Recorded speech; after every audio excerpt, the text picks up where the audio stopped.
Commander HFY stood on the bridge of his warship, watching the strange vessel drift through space ahead of them. His 4 eyes focused on the human ship, while his clawed hands worked the control panel.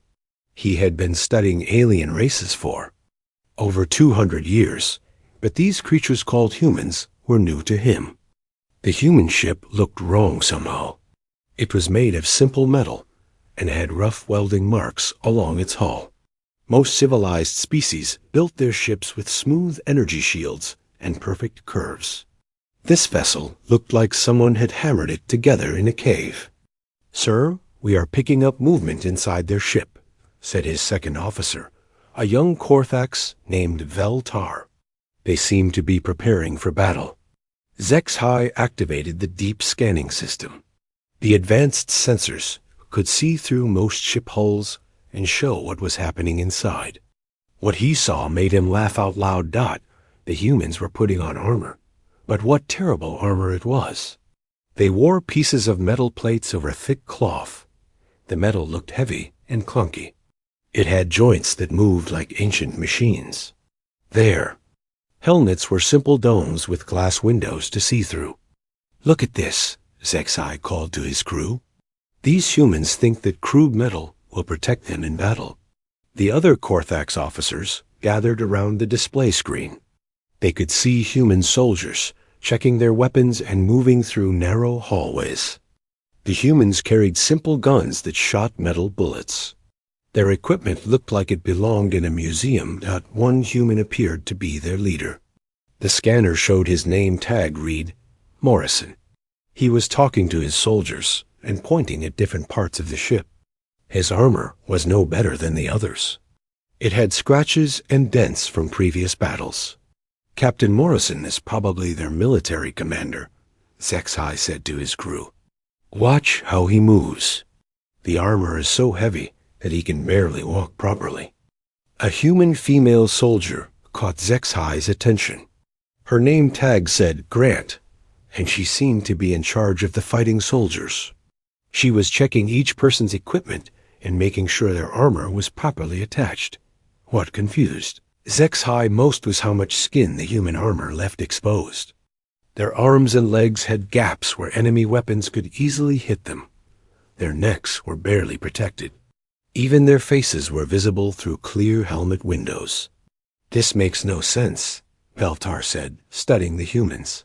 "Why would any species design armor that leaves so many weak spots?" HFY had been wondering the same thing. In his long military career, he had seen armor from hundreds of different species. All of them followed the same basic rules. Cover every part of the body. Use energy shields when possible. Make the soldier nearly impossible to hurt. The Korthax wore armor that was like a second skin. It covered them completely and could stop almost any weapon. Their helmets had no weak points, and their energy shields could deflect most attacks. A properly equipped Korthax warrior was almost impossible to kill in battle, but these humans seemed to ignore all common sense. Their armor looked like it was designed by children who had never seen a real fight. "Sir, the human ship is trying to contact us," reported the communications officer. "Put them on the main screen," HFY ordered. The face of Captain Morrison appeared on the display. He looked calm but ready for trouble. His helmet was off, showing a weathered face with intelligent eyes. "This is Captain Jake Morrison of the Earth Defense Ship Liberty," the human said. "We are on a peaceful mission through this system. We do not wish to fight." HFY studied the human captain carefully. Morrison seemed honest, but his military bearing was obvious. Behind him, other humans could be seen preparing for battle despite his peaceful words. "I am Commander HFY of the Korthax Hegemony," he replied. "Your ship has entered our space without permission." "We had no knowledge that this system was claimed," Morrison answered. "We are willing to leave immediately if that is what you require." The human captain seemed reasonable, but HFY was more interested in studying their military capabilities. He had orders to evaluate any new species that might become allies or enemies of the hegemony. "Stand by, Captain Morrison," Zexai said, then cut the communication. He turned to his tactical officer. "What is your assessment of their fighting ability?" The officer checked his instruments. "Their weapons are primitive projectile launchers. Their armor appears to be simple metal plates. Their ship has basic energy shields and conventional engines. I estimate a single squad of our warriors could capture their entire vessel." Zexai nodded. This matched his own observations. The humans might be brave, but they were clearly not advanced enough to pose any real threat to the hegemony. "Prepare a boarding party," he ordered. "Send one squad of our best warriors. This will be a good test to see how these humans fight." As his crew prepared for the attack, Zexai continued watching the human ship. He saw more soldiers moving through the corridors. They all wore the same ridiculous armor and carried the same primitive weapons. One thing did puzzle him slightly. Despite their poor equipment, the humans moved with confidence.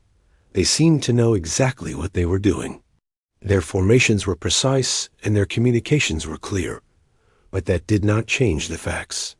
Their armor was a joke. Their weapons were outdated. Their ship was built like a flying metal box. Any civilized military force could defeat them easily. Zexai made a note in his report to send back to Hegemony Command. Humans pose no significant military threat. Their technology is centuries behind galactic standards. Their armor design shows fundamental misunderstanding of battlefield protection principles. He watched Captain Morrison talking to his soldiers again. The human looked serious, but not afraid. Perhaps these creatures were too primitive to understand how outmatched they were. "Sir, the boarding party is ready," Veltar reported. "Excellent," Zexai replied. "This should be over quickly. I almost feel sorry for them." The Korthax boarding shuttle attached to the human ship with a loud clang. Squad leader Texvan checked his armor one final time. The energy shields hummed softly around his body, creating a blue glow that covered him from head to toe. His plasma rifle was fully charged and ready. Behind him, 5 other Korthax warriors made their final preparations. Each one wore armor that cost more than most planets made in a year. Their suits could survive in space, underwater, or in extreme heat. The energy shields could stop almost any weapon known in the galaxy. "Remember," Texvan told his squad, "we are here to test these humans, not to kill them all. Capture their leaders if possible." The airlock opened, and the Korthax warriors stepped into the human ship. The first thing Texvan noticed was how cramped everything felt. The hallways were narrow and the ceiling was low. His advanced armor barely fit through the doorways. The second thing he noticed was the smell. The air smelled like oil, metal, and something else he could not identify. It was nothing like the clean, filtered air on Korthax ships. "Movement ahead," whispered one of his warriors through the communication system built into their helmets. Texvan raised his plasma rifle and moved forward carefully. The human ship seemed empty, but his sensors detected life forms nearby. The humans were hiding somewhere, waiting to attack. The squad reached a large open area that the humans called a cargo bay. Boxes and equipment were stacked everywhere, creating dozens of hiding places. Texvan knew this was where the ambush would come. "Come out, humans," he called in their language. "We do not wish to harm you if you surrender peacefully." The answer came in the form of gunfire. Bullets flew from 3 different directions at once. The projectiles bounced harmlessly off the Korthax energy shields, creating bright flashes of light. Texvan smiled inside his helmet, just as expected. The human weapons were useless against proper armor. "Return fire," he ordered. The Korthax plasma rifles lit up the cargo bay with deadly energy beams. Where the plasma hit metal boxes, it melted them instantly. Where it hit the walls, it left smoking holes, but the humans were no longer where they had been shooting from. They had moved to new positions while the Korthax were firing back. Clever, Texvan admitted. They use mobility instead of protection. Human soldier appeared from behind a large crate. Texvan got his first close look at their primitive armor. The metal plates were dented and scratched. The joints looked like they would break if hit hard enough. The helmet was just a simple dome with a glass faceplate dot, but the human moved faster than Texvan had expected. Despite the heavy-looking armor, the soldier rolled behind cover and came up firing in one smooth motion. More bullets hit Texvan's energy shield. Still harmless, but the human's accuracy was impressive. Every shot hit exactly where it was aimed. Soldier's name tape read Rodriguez. He looked young for a warrior, but he moved with experience. As Texvan aimed his plasma rifle, Rodriguez was already moving to another position. These humans are more mobile than our intelligence suggested, Texvan reported to his squad. Another human appeared on the opposite side of the cargo bay. This one's name tape said Stone. She was female, smaller than Rodriguez, but she moved. With the same quick confidence, Stone did something that surprised the Korthax warriors. Instead of hiding behind cover, she ran straight across the open space, firing her weapon as she moved. Bullets sparked off alien armor while she dove behind a pile of equipment. "Is she insane?" asked one of Texvan's warriors. Before anyone could answer, Stone reappeared in a completely different location. She had crawled through the cargo bay without being seen, and now had a clear shot at the Korthax from their side. Her bullets still could not hurt their armor, but her tactics were impressive. She was using the cargo bay like it was her own home, finding paths and hiding spots that the aliens had not noticed. "Squad leader, we have more humans incoming," reported the warrior watching their rear. A new group of humans entered the cargo bay. Their leader was the female soldier the aliens had seen earlier. Her name tape read Grant, and she moved like someone with years of combat experience. "Take positions," Grant called to her soldiers. "Danny, Amy, keep them busy from the front. Everyone else, find flanking routes." Texvan realized the humans were not just randomly shooting anymore. They had a plan. Grant's soldiers spread out through the cargo bay with surprising speed. Their armor might look clunky, but it did not seem to slow them down much. They moved between cover points like they had practiced this exact situation many times. The Korthax warriors found themselves surrounded. Humans were shooting at them from 6 different directions. The bullets still bounced off their shields, but the constant impacts were starting to drain power from their armor systems. "Sir," one of his warriors reported, "my energy levels are dropping faster than expected." Texvan checked his own readings. The human bullets were weak individually, but there were so many of them. Each impact drained a small amount of power from their shields. After hundreds of hits, it was starting to add up. "Focus fire on their leader," he ordered, pointing at Sergeant Grant. 3 plasma rifles fired at Grant's position at the same time. The energy beams melted through the metal crate she was hiding behind like it was paper, but Grant was not there anymore. She had moved the instant she saw the weapons turning toward her. The plasma beams hit empty air while Grant fired back from a new position. Her bullets hit Texvan's helmet and bounced off, but the impact made him stagger slightly. For a moment, his vision was blurred by the energy discharge from his shield. Moment was all Grant needed. She made a hand signal to her soldiers, and suddenly the human tactics changed completely. Instead of staying in cover and shooting, the humans began moving aggressively forward.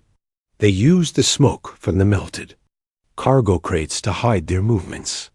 They coordinated their attacks so that every time a Korthax warrior focused on one human, another would attack from a different angle. Rodriguez appeared right next to one of Texvan's warriors. His primitive armor was smoking from near misses by plasma fire, but he ignored the damage. He grabbed a piece of melted metal from the floor and jammed it into the alien's leg joint. The Korthax warrior's advanced armor could stop energy weapons and bullets, but it was not designed for close combat sabotage. The metal piece disrupted the energy field around his leg, and he stumbled. Stone used the distraction to attack another warrior. She had somehow gotten hold of a piece of cable and threw it over his helmet, trying to blind him. "These humans fight like animals," complained one of the Korthax warriors. But Texvin was beginning to see a pattern. The humans were not fighting like animals. They were fighting smart. They had realized their weapons could not penetrate Korthax armor, so they had changed their tactics completely. Instead of trying to kill the aliens, they were trying to disable them. They used the environment as a weapon. They worked together in ways that the Korthax, despite their advanced armor, could not match. Grant appeared in front of Texvan, close enough that he could see her face through her primitive helmet. Her armor was damaged and smoking. There was blood on her arm where shrapnel had cut through a gap in her protection. But she was still fighting, still moving, still thinking. She pointed her weapon directly at his helmet and fired. The bullet bounced off his energy shield as expected. But while his vision was blurred by the impact flash, Grant did something unexpected. She activated the ship's emergency systems. Alarms began blaring throughout the cargo bay. Emergency lights flashed red and white. And most importantly, the atmosphere. Pumps shut down and the outer airlock began to open. The Korthax warriors felt the air being sucked out of the cargo bay. Their armor was designed for space combat, so they were not in danger. But the sudden change in pressure made their energy shields flicker and adjust. In that moment of shield instability, the humans attacked with everything they had. "Fall back." To the shuttle, Texven ordered. As the Korthax warriors retreated, Texven took one last look at Sergeant Grant. Her primitive armor was badly damaged. Any civilized warrior would have been taken out of the fight by now, but she stood there, weapon ready, watching them leave. Her soldiers gathered around her, also battered but still ready to fight. Squad leader, his communication officer, called from the main ship. "What is your status?" Texvan did not answer immediately. He was still trying to understand what had just happened. Commander Zexhai watched the tactical display with growing confusion. 3 more human ships had appeared in the system, and each encounter with his boarding parties had ended the same way. The Korthax warriors returned to their ships frustrated and empty-handed. "Sir, Squad Leader Texvin is requesting permission to use heavy weapons," reported Velter. Zexhai considered this. Heavy weapons would certainly end the stalemate, but his orders were to study the humans, not destroy them. Besides, something about these encounters was bothering him. "Denied," he said. "Have all squad leaders report to my ready room. I want to hear their experiences in person." An hour later, Zexhai sat across from 5 frustrated Korthax warriors. Each had led boarding parties against different human ships. Each had the same story to tell. "Their weapons cannot hurt us," Texvin reported. "But they fight in ways we have never seen before. They use everything around them as weapons. They work together like they share one mind." Squad leader Hexstar nodded in agreement. I cornered one of their soldiers. His armor was broken in 3 places, and he was bleeding from his wounds. But he kept fighting. He used his damaged helmet as a weapon and threw it at my shield generator. "The same thing happened to me," added Squad Leader Quindle. "Their armor breaks easily, but they do not stop fighting when it breaks. They just adapt and keep going." Zexhai leaned back in his chair, thinking. In his experience, soldiers became useless when their armor was damaged. A Korthax warrior with broken armor would retreat immediately to get repairs. But these humans seemed to fight better when their equipment was damaged. "Show me the tactical recordings," he ordered. The room's display screen lit up with footage from the boarding attempts. As HFY watched human soldiers moving through their ships with fluid grace. Their armor might look clunky, but it did not slow them down. He noticed something else. When human armor was damaged, the soldiers did not panic.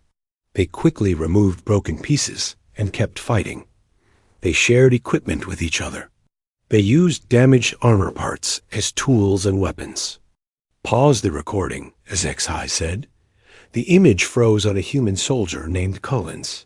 The man's left arm armor had been completely destroyed by plasma fire. Instead of retreating, he had removed the remaining pieces and was now moving faster than before. He is fighting better without his armor, HFY said quietly. That makes no sense, Veltar replied. Armor is supposed to protect you. HFY studied the frozen image more carefully. Collins was not fighting better because he had no armor. He was fighting better because his armor had been designed to be removed when it was damaged. Call up the technical analysis of their equipment. He ordered Dot the display change to show detailed scans of human armor and weapons. HFY had dismissed these earlier as primitive junk. Now he looked at them with new eyes. The armor was not just metal plates bolted together. It was a carefully designed system. Each piece could be removed quickly if it was damaged. The joints were built to fail safely so that broken armor would not trap the soldier inside. The weapons were even more interesting. They were simple, but that simplicity was intentional. They could be repaired with basic tools. They could function even when damaged. They used common materials that could be found almost anywhere.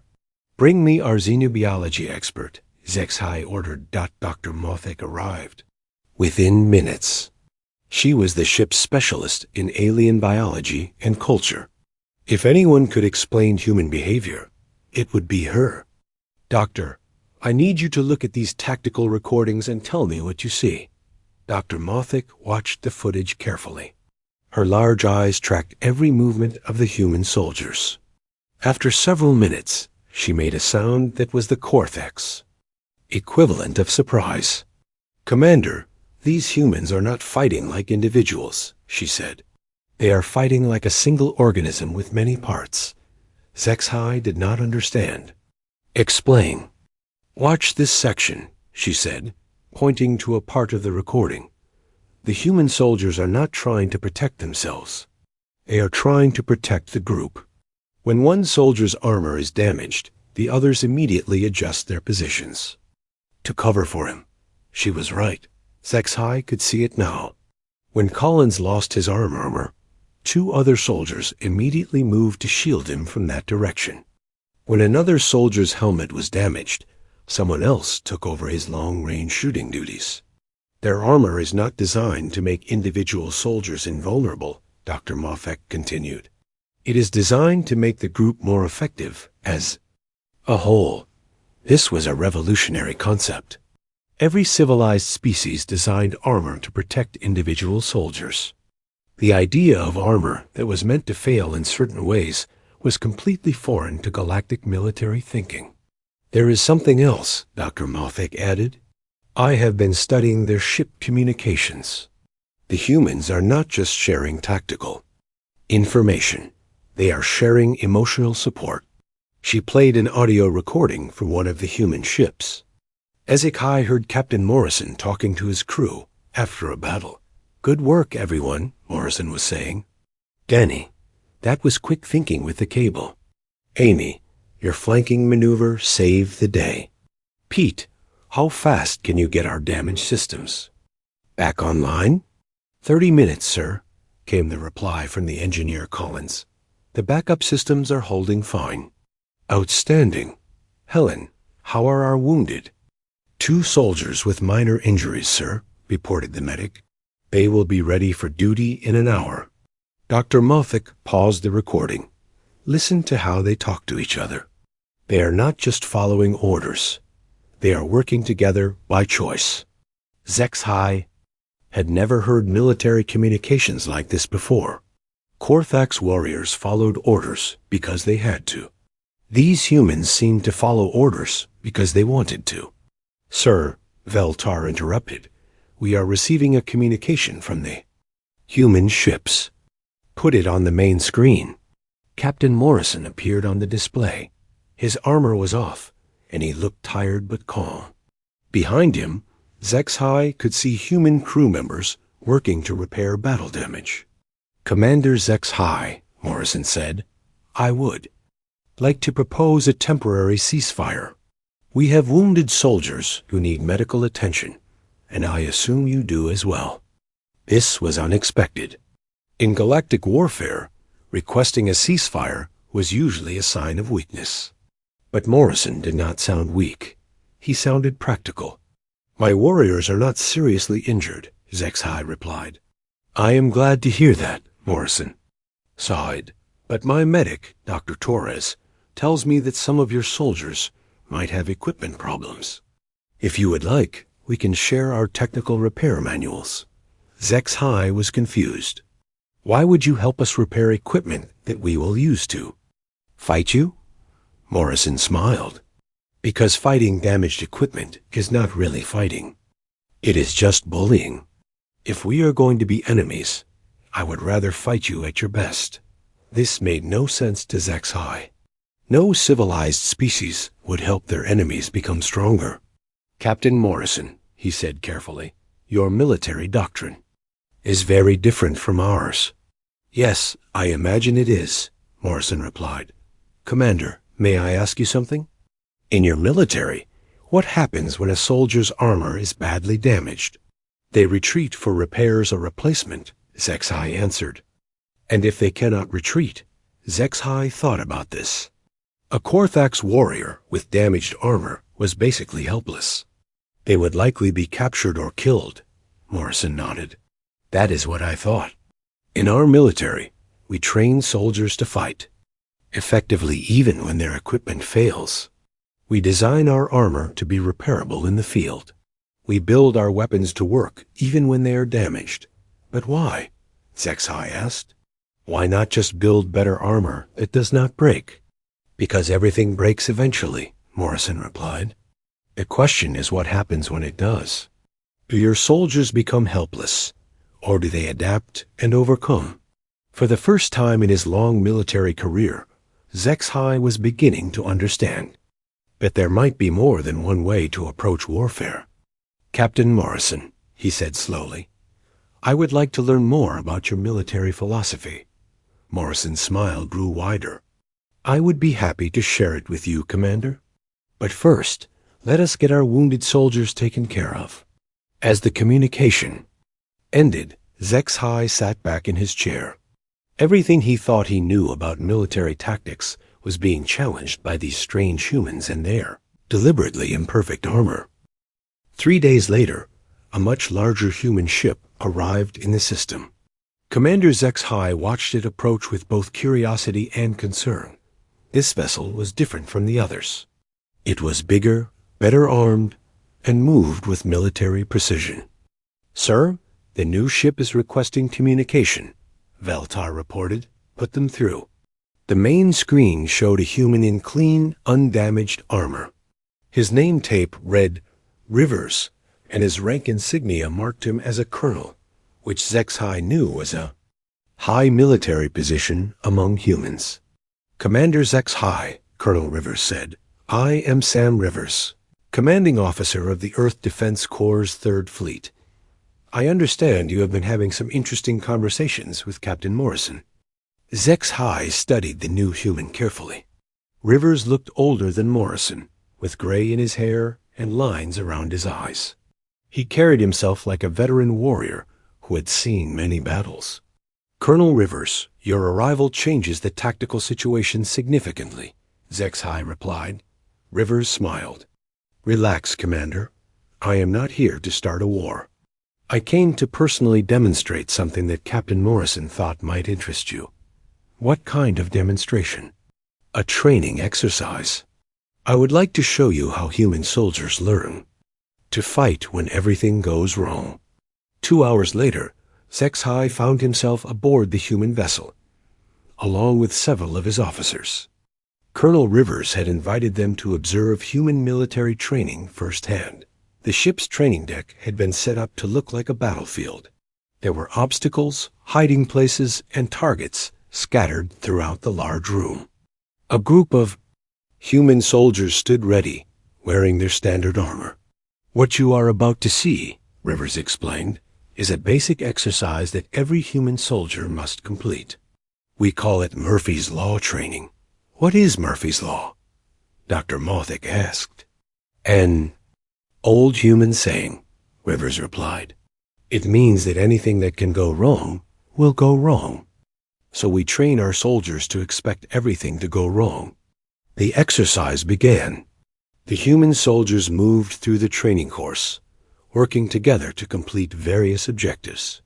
Their armor and weapons functioned normally at first. Then the trainers began introducing problems. First, they disabled one soldier's weapon using a remote control device. Instead of stopping, the soldier immediately switched to his backup weapon and kept fighting. Next, they caused another soldier's helmet display to malfunction. She removed the helmet completely and continued the exercise using only her natural vision. Then they triggered an armor failure on a third soldier. His chest plate split open and fell off. He quickly removed the remaining pieces and kept moving, now lighter and faster than before. Each piece of human equipment has multiple failure modes built into it, Rivers explained as they watched. When something breaks, it breaks in a way that still allows the soldier to function. HFY was fascinated. On the training floor, a soldier named Powell had lost most of his armor to simulated damage. Instead of becoming less effective, he seemed to be moving better than the soldiers who still had complete armor. How is he fighting better without protection? HFY asked. Because protection is not the only consideration, Rivers replied. Watch his teammates. HFY looked more carefully. The soldiers with complete armor had adjusted their positions to provide cover for Powell. One soldier was carrying extra ammunition for him. Another was providing long-range cover while Powell handled close combat situations. Human armor is not just about the individual soldier, Rivers continued. It is part of a larger system. When one part of the system is damaged, the other parts adapt to compensate. The exercise continued with more equipment failures. Weapons jammed and were quickly fixed or replaced. Armor was damaged and either repaired or removed. Communication systems failed and soldiers switched to hand signals. Through it all, the human team never stopped working together. If anything, they seemed to get more creative as their equipment failed. Now let me show you something really interesting, Rivers said. He signaled to the trainers, who announced a new scenario. Complete equipment failure. All armor and weapons are now non-functional. The soldiers immediately began stripping off their armor and setting down their weapons. Within minutes, they were wearing only basic clothing and carrying simple tools. Then, they attacked the training course again. Without their armor, the soldiers moved faster and more quietly. Without their weapons, they used improvised tools and environmental hazards. Without their communication systems, they developed an elaborate system of hand signals and positioning. They completed the exercise in less time than they had taken. With full equipment, this is impossible, Veltar whispered. They are more effective without their military equipment. Not more effective, Rivers corrected. Differently effective. Human military doctrine is based on the idea that soldiers should be able to fight under any conditions, with any equipment, in any situation. He led the alien observers to another part of the ship. Here, human technicians were working on damaged armor and weapons. But they were not just repairing the equipment, they were modifying it. Sergeant Martinez here lost his left arm in a battle last year, Rivers said, pointing to one of the technicians. Instead of retiring him from combat duty, our engineers modified his armor to work with one arm. Martinez looked up from his work and smiled. The new armor is actually better than the old version, sir. Lighter, faster, and the weapon systems are more precise. We do not retire soldiers because they are wounded, Rivers explained. We adapt our equipment to match their new capabilities. This concept was completely foreign to Zex-Hi. In Korthak's military doctrine, wounded soldiers were given medical treatment and then assigned to non-combat duties. The idea of adapting equipment to accommodate injuries was revolutionary. Colonel Rivers, Zex-Hi said, I am beginning to understand why your armor looks so primitive to us. It is not designed to be perfect. It is designed to be adaptable. Exactly, Rivers replied. Perfect armor would make soldiers dependent on it. Adaptable armor makes soldiers more independent and creative. They moved to another section of the ship where human engineers were working with pieces of Korthak's armor that had been damaged in the boarding attempts. We have been studying your equipment, Rivers said. It is very impressive technology, much more advanced than ours. Then why did your soldiers defeat our boarding parties? Zex-Hi asked. Rivers picked up a piece of Korthak's armor and examined it carefully. Your armor is designed to make the soldier wearing it nearly invulnerable. That is an admirable goal. But it has a weakness. What weakness? When it fails, the soldier is completely helpless. Your warriors are trained to rely on their armor completely. When that armor is damaged or disabled, they do not know how to adapt. Rivers set down the alien armor and picked up a piece of human equipment. Our armor is designed to fail gradually. Each piece can be removed or replaced independently. Our soldiers are trained to fight effectively, even when most of their equipment is not working. He handed the human armor piece to Zex-Hi. Feel how light it is. Look at these quick-release mechanisms. See how each joint is designed to break away cleanly if it is damaged. Zex-Hi examined the human armor carefully. What he had dismissed as primitive construction was actually sophisticated engineering. Every aspect of the design was focused on maintainability and adaptability. Your soldiers can repair this equipment in the field, he observed. With basic tools, Rivers confirmed. A human soldier can strip down, clean, repair, and reassemble his entire armor system in under an hour using nothing but a simple toolkit. But what about protection? Surely armor should protect the soldier first. Rivers nodded. Protection is important. But protection is not just about armor.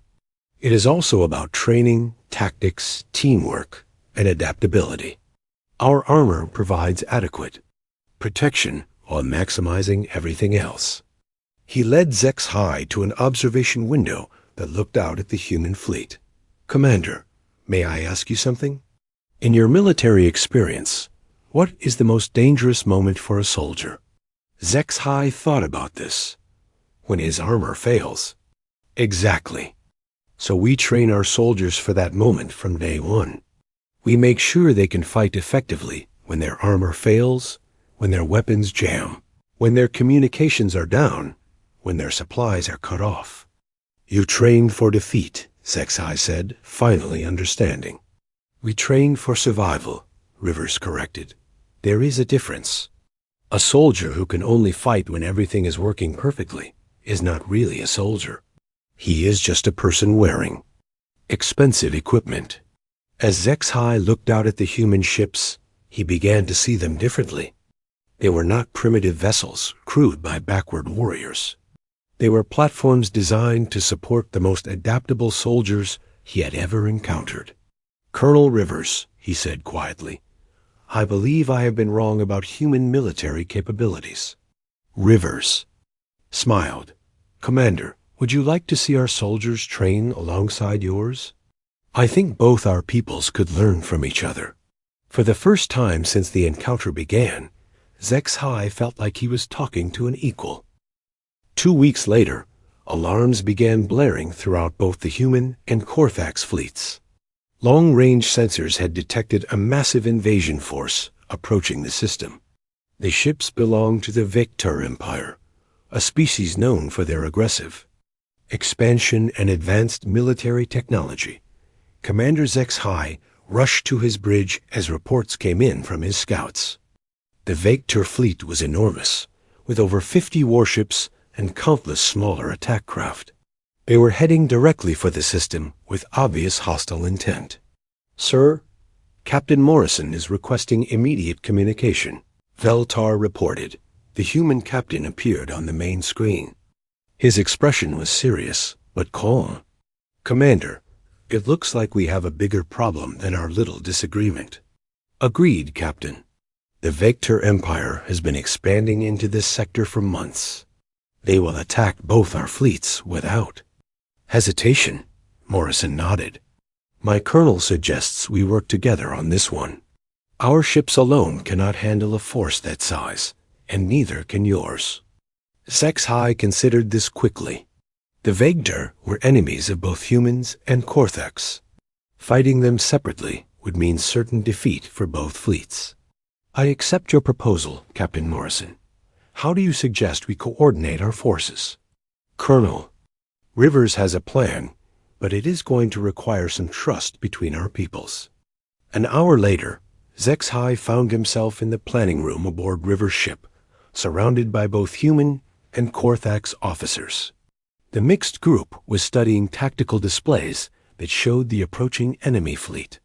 "The Vector have superior numbers and firepower," Rivers explained. "Our only advantage is that they do not expect us to work together.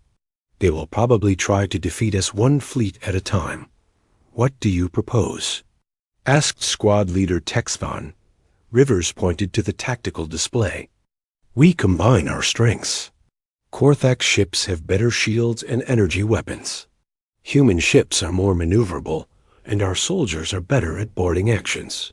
Boarding actions against the Vector will be extremely dangerous," Zex-High warned. "Their ships are heavily defended." Captain Morrison spoke up. "That is where our armor philosophy becomes important. We cannot fight the Vector in a traditional space battle and win. But if we can get our soldiers onto their ships, we can cause enough chaos to even the odds." The plan they developed was risky. Korthax ships would use their superior shields to protect human vessels during the approach. Human ships would then launch boarding parties and multiple Vector vessels simultaneously.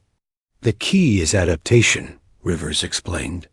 "When the plan starts failing, and it will start failing, our soldiers need to be ready to change tactics immediately."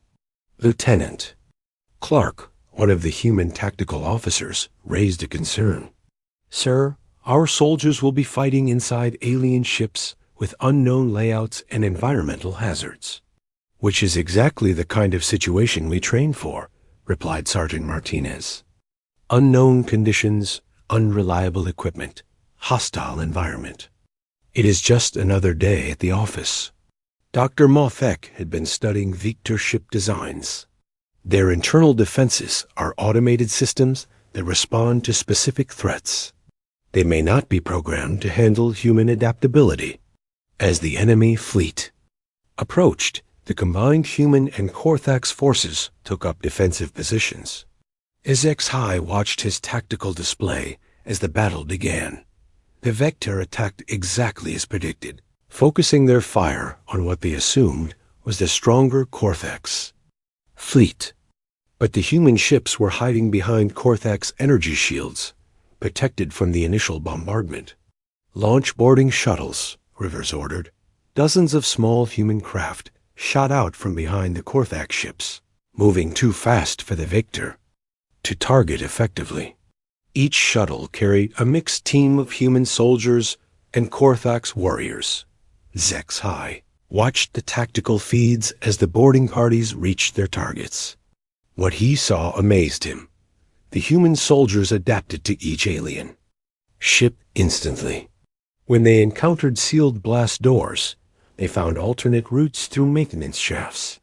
When their weapons proved ineffective against Vector armor, they sabotaged the ship's internal systems instead. On one ship, Private Rodriguez had lost most of his equipment in the boarding action. Instead of retreating, he convinced at Korthax warrior to share his advanced sensors. Together, they located the ship's power core and disabled it using improvised explosives. On another vessel, Sergeant Grant found herself trapped in a section with no working weapons. She used damaged Korthax armor pieces as tools to break through the ship's hull, creating a hull breach that forced the Vector to abandon that section. The most impressive example was Corporal Stone, who had become separated from her team and lost all her equipment except her basic toolkit. She spent 2 hours crawling through the alien ship's ventilation system, using her tools to disable critical systems. By the time her team found her, she had single-handedly crippled the vessel's navigation and weapons.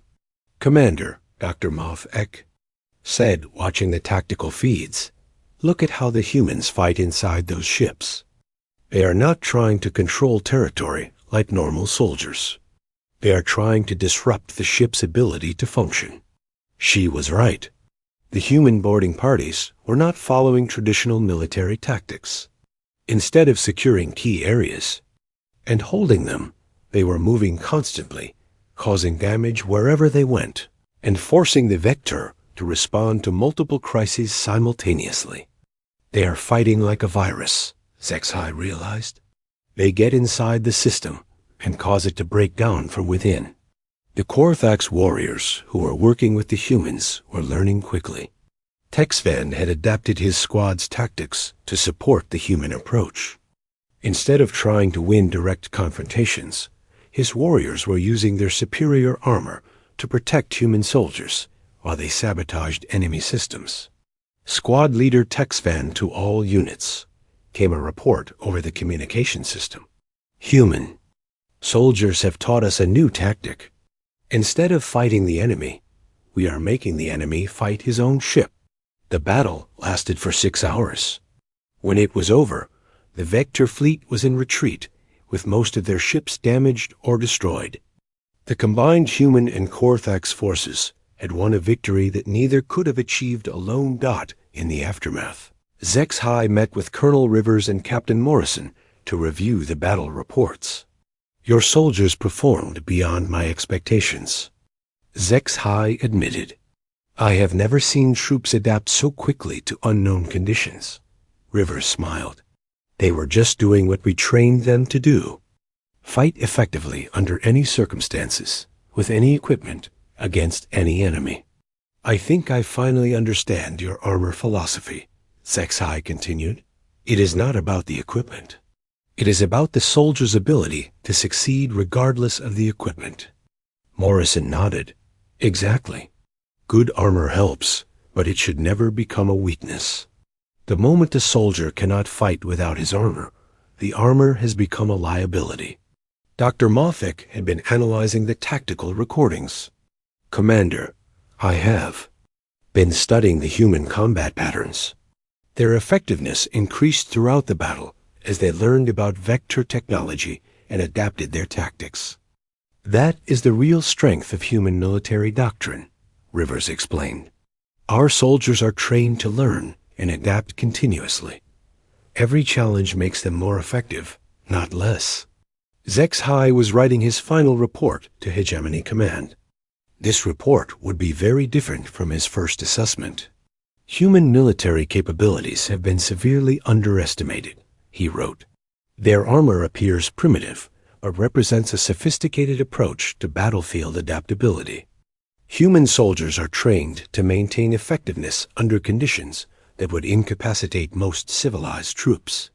He paused in his writing to watch human and Korthax soldiers working together to repair battle damage. The two species were sharing equipment, techniques, and ideas freely.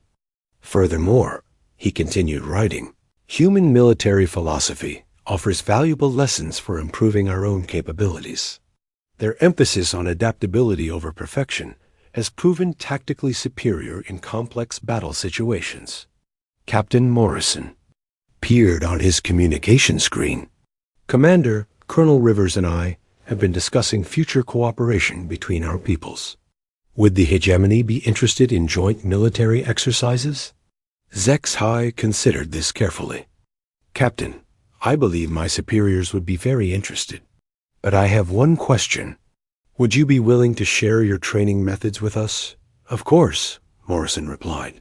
But I should warn you, our training methods require soldiers to fail repeatedly before they succeed.